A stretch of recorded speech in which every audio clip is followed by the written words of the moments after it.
Yo, smooth operator, oh damn, there she go. Yo, bro, take 5. Take a walk outside, you look exhausted. Lost, don't let life slide. The whole hood is struggling, times is tight, and you're stuck to this corner like a street light. Yeah, I'm a street light, choking on the heat. The world spins around while I'm frozen to my seat. The people that I know all keep on rolling down the street. But every day is different, so I'm switching up the beat. Cause my parents came with nothing. They got a little more and sure we're poor. But yo, at least we got the store. And it's all about the legacy they left with me. It's destiny. And one day I'll be on the beach with Sunny writing checks to me. In the heights, I hang my flag up on display. We came to work and to live, and we got a lot in common. It reminds me that I came from miles away. DRPR, we are not stopping. In the heights, every day. Welcome to Talk of the Bay. I'm Christine Barrington. KSQD is all about community, and this summer's musical treat offered by the Cabrillo Stage is Lin-Manuel Miranda's Tony Award-winning In the Heights, his music-filled love letter to the community of his youth. It's a lively, joyous show, and it previews July 11th, running through August 4th. And here to tell us all about it, I have in the studio with me the Cabrillo Stage's Executive Director Andrea Hart. I also have Director Estrella Esparza-Johnson and Assistant Vocal Director and Hip Hop Specialist R.J. Wayne. Welcome to Talk of the Bay. Hello. Thank you for having us. Hello, good to be here. This is a very special show, and I want to start with you, Andrea. You're at the heart and soul of what gets chosen to be performed. So could you share with our listeners why you chose In the Heights for this summer festival production? Yeah, a couple reasons. First of all, it's one of the few shows that Cabrillo Stage hasn't produced yet. So programming for a company with a 40-year history gets a little tricky when you're trying to do something new. And it's also one of the most popular shows from the last 20 years. And after Hunchback last year, which I thought was beautiful and I loved, I wanted to do something that was uplifting, buoyant, that music would make people want to dance, and that would showcase a community in all the best possible ways. I think it's really important to be thinking about community right now and what that means to us, and I think this show is a beautiful representation of that. It's so true. Community is the heart and soul of what brings us through tough times, and we have a lot of tough times going. And so, Estrella, I'm looking at you. You are the director of this show. You're so lit up. I can tell you're so excited about this program. Tell us what you love about In the Heights. What I love about In the Heights is that it presents an entire neighborhood community just as dynamic and vibrant and lively and amazing as it really is to be there. That it's really comprised not of the structures and the buildings and the streets, but it's the people that really make that place what it is. And by showing that neighborhood and those people authentically with joy and love, we get a window into what's possible for us. And I really love that about that. Although Latinos are not a monolith, like any ethnicity, we do share some cultural elements, and In the Heights showcases those elements brilliantly.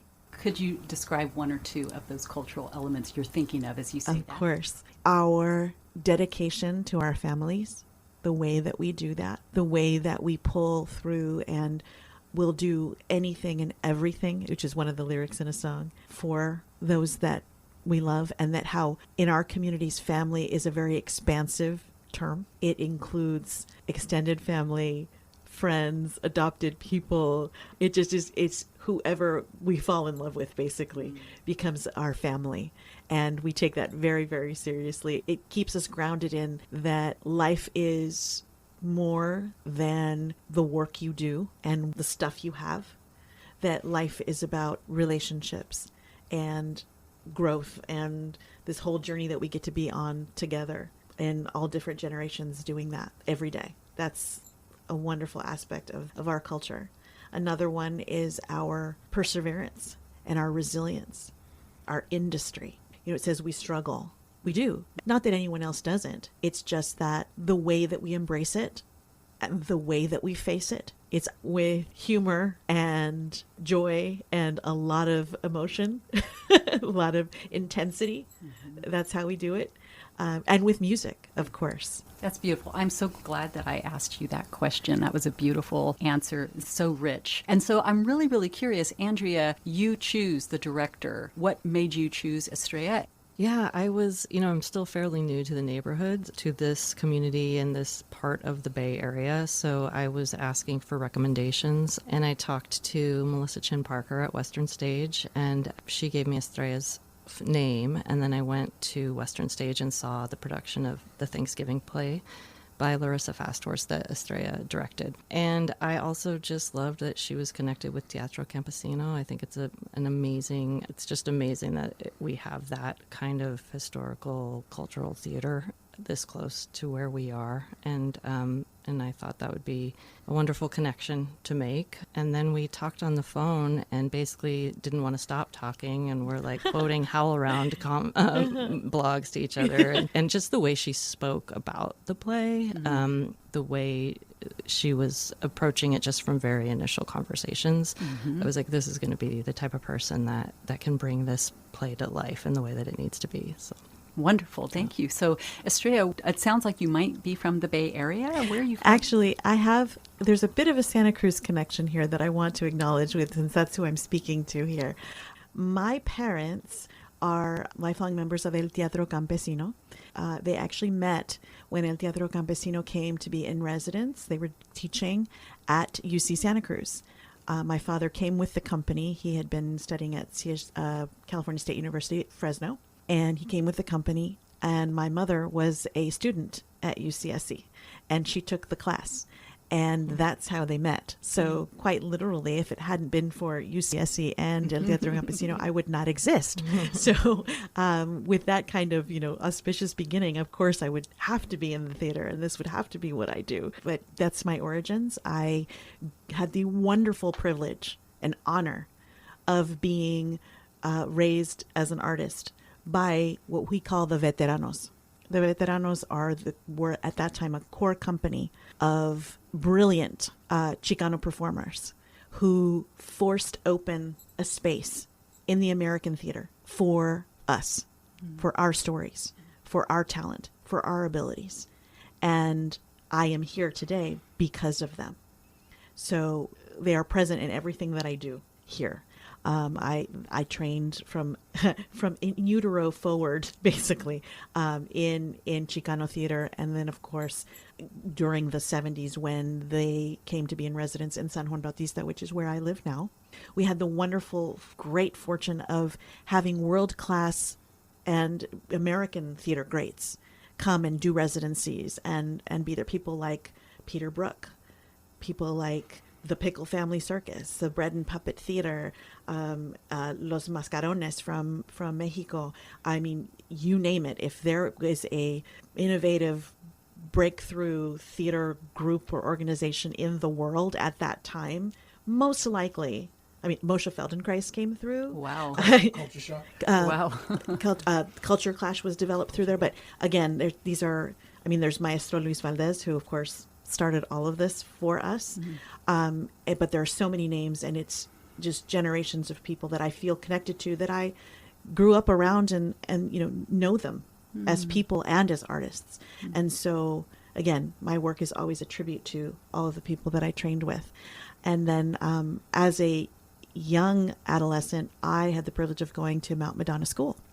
Oh, so you do have a lot of connections. Yes, I do. Yes. And I was trained there in theater by the wonderful Martin Sampad Kachuk.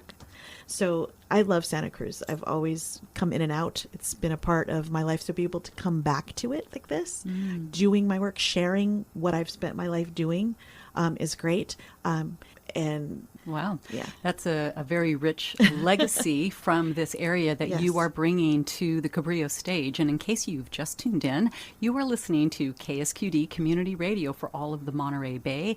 And the wonderful articulate woman that you were just listening to is the director of the Cabrillo Stage's summer production of In the Heights by Lin-Manuel Miranda. Her name is Estrella Esparza-Johnson, and we are really looking forward to it.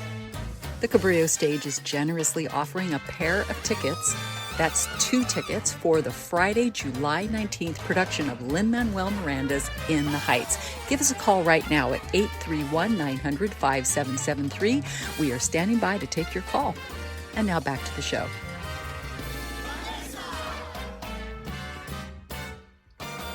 Now I want to pivot to you, RJ Wayne. You are an assistant vocal director and, very importantly, a hip-hop specialist. This show is full of amazing singing and hip-hop expression. Can you tell us a bit about yourself and how you were involved in this production? Sure. I mean, how far back do you want to go? I was born in Salinas. I was raised in Gilroy, spent my adolescence in San Jose, which is where I began in hip-hop culture. From that point on, when I was 17, I was in Billboard magazine, putting my music on the internet at a time where internet music was in its infancy. So I kind of got some buzz that way. You know, ever since then, I've been signed by 3 record labels, did that sort of thing for a while. But I met this woman in 2003 and we ran off together and, you know, and built a family. So it's kind of been that balance, but I've also always been a performer. As far as Santa Cruz, in 2010, I reconnected with a longtime childhood friend of mine, Andrew Seglio, who was a mainstay director and actor in residence at Cabrillo for decades. And he was like, yeah, you should get back into it and start doing it. So I came back. I was in a couple of Cabrillo productions. I was in Lunch, Modern Musical Myth. I was Cladwell in Urinetown. And I played Tom Collins in Rent, which to this day is my favorite theater performance ever. It was an amazing experience. So yeah, that being said, I'm also a published author. I published a book of hip hop monologues for theater that I turned into a show in 2019. It's called The Milk Crate Monologues. I actually had an initial conversation with Andrea about the show and suggested my wife as well. You know, it definitely wasn't an accident. You know, it was definitely something that was meant to happen, and I'm happy to be here and work on it. In case you listeners didn't catch that, we have a husband and wife team here at the heart of the creative team for the Cabrillo Stage's production of Lin-Manuel Miranda's In the Heights. The preview is going to happen Thursday, July 11th. Thursday, July 11th, and it will run through Sunday, August 4th. So you will have many chances to see this show. And so, RJ, while we have you here as a hip-hop specialist, I'd like you to describe one of the songs that we can listen to a portion of, and then you can describe to our listeners some of the hip-hop nuances that many of us might not understand. Absolutely. So I think we said we'll do Alabanza, right? And the reason why I chose that song is because the spoken word element and hip hop's chosen communication form is rap, and there's many core elements of hip hop, and there's also additional, you know, sub elements, we'll call them, I guess. If we have our own hip hop periodic table, I guess. And Alabanza definitely demonstrates the spoken word element in its entirety, and probably one of the purest forms of it. So that's why. And what does alabanza mean? Is it a name? It literally means praise to this, to lift something up. Alabanza. Right.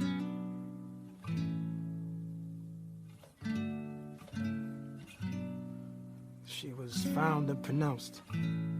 At the scene, she was already lying in bed. Paramedics said that her heart gave out. I mean, that's basically what they said. They said a combination of the stress and the heat. Why she never took her medicine, I'll never understand. I like to think she went out in peace, with pieces of breadcrumbs in her hand. Abuela Claudia had simple pleasures. She sang the praises of things we ignore. Glass Coke bottles, breadcrumbs, a sky full of stars. She cherished these things. She'd say, alabanza. Alabanza means to raise this thing to God's face and to sing, quite literally, praise to this. When she was here, the path was clear. She was just here. She was just here. All right. So tell us why you chose that piece.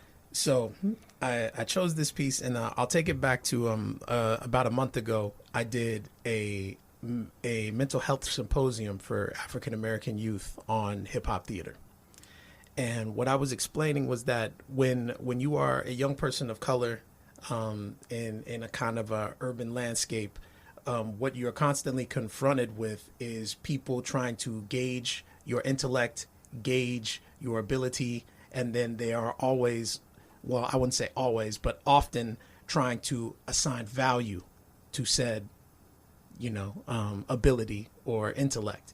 And what hip hop culture gives us is a way to set that value for ourselves, so we are not deterred by the different voices that we hear giving us their assessment of our value, of our worth, of our intellect, right? And so hip hop culture provides a huge canvas for you to kind of just define your value and your reality the way that you see it before anybody gets a chance to. And why I chose Alabanza is because he is speaking directly to things that he knows about his community. Abuela Claudia was not a superstar. She was not famous. She did not make large amounts of money, but she was quite possibly the most important person in that community. And to eulogize her in that way, not only talking about the good, but also the things that she decided to, the things she decided that were not valuable to her time. For example, not taking her meds. In the show, she says, yes, the meds help my heart beat better, but it gives me headaches. I don't want the headaches, so I don't take it. You get what I mean? Just that determination of one's own path, irregardless of what people are saying, I think is a great example of that as well. But the joy and the excitement that comes from hip hop culture is very deeply rooted in reality as well, right? You cannot have the joy and the energy and the excitement that we produce without first acknowledging our reality and where we are. And that's where it comes from. The culture came from one of the worst social events in New York's history, right? Or societal events, I should say. Literally, the 5 boroughs of New York were on fire. The newspapers read, the Bronx is burning. And the Yankees are playing in the World Series at the same time, right. And nobody is coming to help these communities, and people are moving out and abandoning others, right? And out of that came the most marketable, most exciting commodity of entertainment that the world has ever seen. Hip hop is in everything, and it literally came from the rubble. Yeah, that's beautifully said. And this piece really also, it's just going right into the heart and core of the show, right? Estrella, would you like to speak to that? Yes, absolutely. Alabanza is, if you come and see, you will experience something truly extraordinary when this number happens in the course of the show. So be prepared. That's all I'm saying. But how that expression in that particular song, for instance, the main character Usnavi, he is an MC in terms of how we define roles in hip-hop culture. He is literally the master of ceremony. And this particular ceremony is a ceremony of grief and of mourning, right? But it is also a uniting of the community, right? And he is the one that is leading that. He is the one. And he's giving voice to it with, again, there's music, and he is aligned with the music, but it's not singing. There is like gentle rhyme in the piece.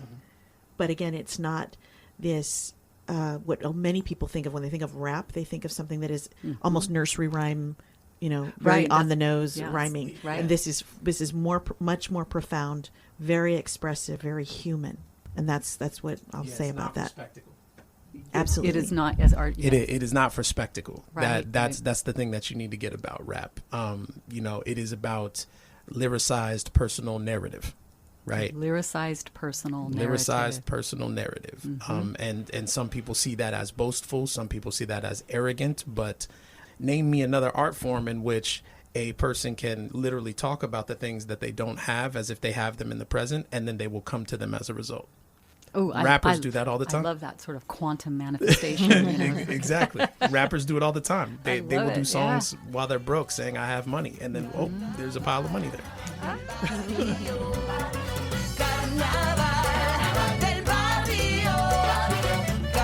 case you have just tuned in, you are listening to KSQD 90.7 in Santa Cruz, 89.5 and 89.7 in the South Monterey Bay area. Our show tonight features the creative team for the Cabrillo Stage's production of Lin-Manuel Miranda's In the Heights. Just so long as you sing. In the Heights will play at the Cabrillo College Crocker Theater, 6500 Soquel Avenue in Aptos. The show opens July 11th and runs through Sunday, August 4th. Tickets are available at cabrillostage.com. The stage is offering 2 free tickets for the Friday, July 19th performance starting at 7:30 p.m. Give us a call right now at 831-900-5773 and you just might be lucky enough to get those tickets. And now back to the show with Executive Director Andrea Hart, Director of In the Heights, Estrella Esparza-Johnson, and Assistant Vocal Director and Hip Hop Specialist R.J. Wayne. We have a few minutes left, and so I want to pivot back to you, Andrea. We're getting close. July 11th is the preview.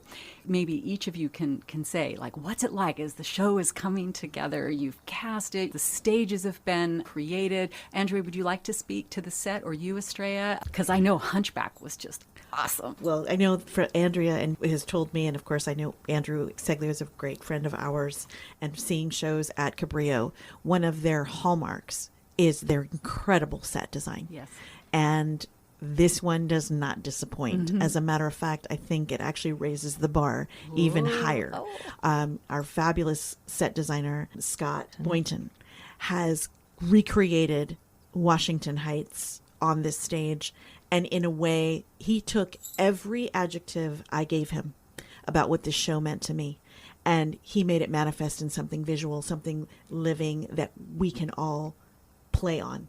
It is truly extraordinary. It is an absolute... The cast, when the model was unveiled, was hooping and hollering, jumping up and down. I have never seen that response to a set reveal, ever. Wow. It's incredible. Wow. It is absolutely incredible.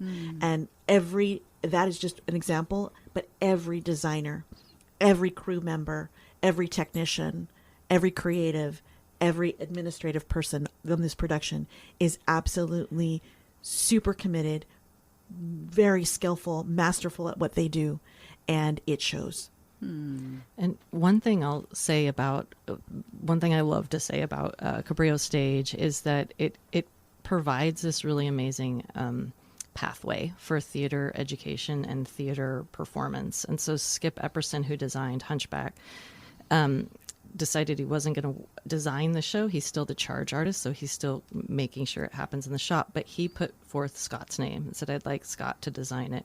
Scott and Estrella met, and they hit it off, and Scott's designing it. Scott's worked in the shop for, 11 years as a carpenter. He has an MFA in scenic design and projection design.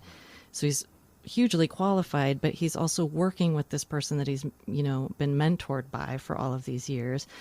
Skip's still making the set come together. Marcel Cho, who is our technical director, is also amazing. And Natalie Silva is creating props with her prop shop that basically recreates a bodega on stage. And it's just spectacular to see. And they're all working with students that then will come back and work as, maybe part-time people. And people come back year after year. Our paint shop is extraordinary, the people that come back to work on that. And so it provides in the theater world a place where people can get training on a large scale, at a production scale that you can't often get training on unless you've already succeeded in certain ways. And so this allows you to come in into that world and learn as you work on these productions. And that includes actors as well. We have a mix of students and professionals working on the show with a really talented directing team, so I want to shout out to Mickey McGushin is our musical director this year. And again, very lucky to have him. And Chris Boogie Marcus is our choreographer, he also has a wonderful story about how many times he's worked on In the Heights in various capacities and what it's brought into his life each time. And so it's just a very passionate group of people. It feels amazing to walk into the theater every day and see, what's happened on the stage so far, what's happened here. And then the interest we've gotten from outside of the community, people wanting to help support this show has been really amazing as well. So it's just a good feeling. Like you walk into the theater and everything's buzzing and people are just, working on something they love. And there's kind of nothing better to be around a group of people that are doing that. You were going to say something. Yes, I just wanted to add to that and say that I'm really, really grateful to Cabrillo Stage and to Andrea for making this opportunity available, because there's a whole new crop of people who have auditioned and are now having the honor of performing on that stage who might not have before. And they take that opportunity. They're grabbing it with both hands, and they are exceeding every expectation. I have never seen an ensemble that works harder, longer, faster, more dedicated than this group of amazing performers. And our principals are made up of, again, people from different generations, and we are all, again, about the Latino not being a monolith. There are Latinos of every different shade and color and origin in our production. And that is a huge thing also. But this cast is absolutely amazing. And it takes a lot to impress me.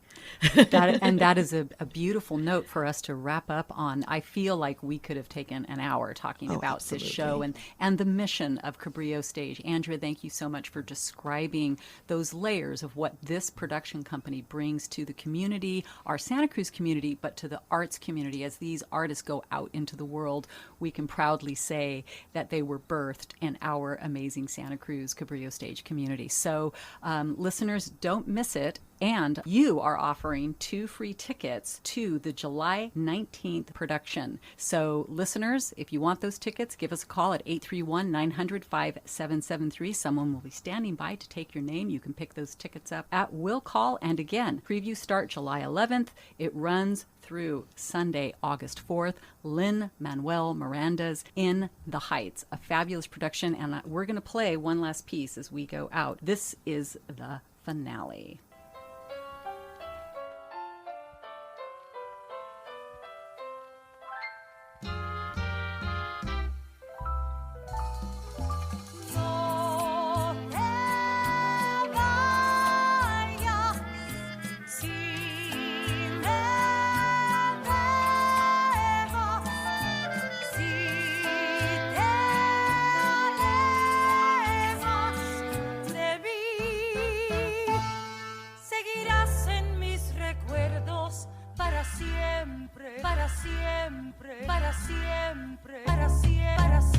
Lights up on Washington Heights, and now the crack of dawn. I pack as life goes on and on and on. Time to go, but I'm doing the math on this cash money to have Sonny stay on this path. Abuela really wanted me up on the beach with margaritas in my reach, and soon that's how it's gonna be. And look at me, leaving today on the 747 boarding JFK.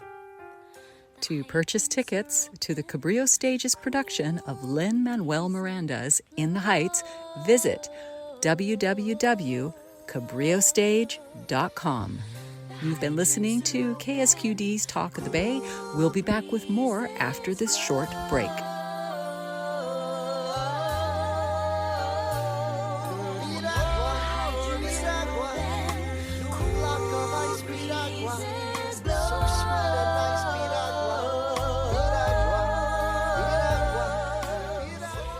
You may have a nice beach and everything, man.